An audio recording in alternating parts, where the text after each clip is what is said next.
Thank you very much, Colin, for coming to Dundee today. Would you like to briefly recap how the meeting today went?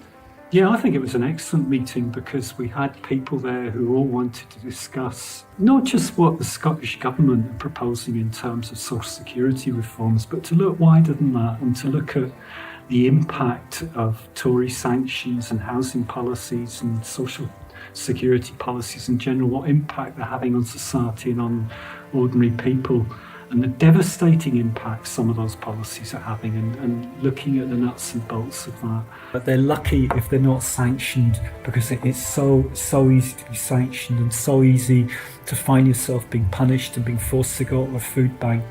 Nobody I work with ever dreamed or imagined that we'd be reliant on charity in order to feed people. I can remember always it was possible to get onto someone in the DHSS, as it was then, to get an emergency payment for somebody, and you'd always eventually find a sympathetic voice, probably someone you knew by first name in the local office, who you could speak to and say, look, this is the problem, can we help this person, because otherwise they'll have nothing to feed their kids tonight, and you would get some. That is all gone. And it was a good meeting because we drew out lots of detail, a lot of interest, a lot of personal experience as well, including of sanctions.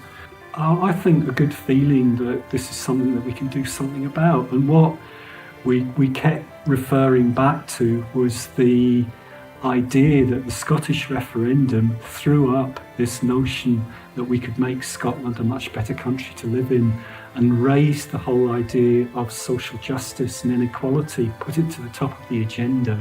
And we're still riding on that. And we still need to keep reminding people that that's what the referendum debate was about. It's about how we make a better society with reduced inequality, more social justice, and a society in which we eradicate poverty. Okay. So going forward from today's meeting, what can Socialists do to fight for a stronger social security system in Scotland? Well, we need to create a movement. We need to create a current in which these things are being discussed, not just amongst ourselves in small rooms like this, but out in the street with increasing numbers of people.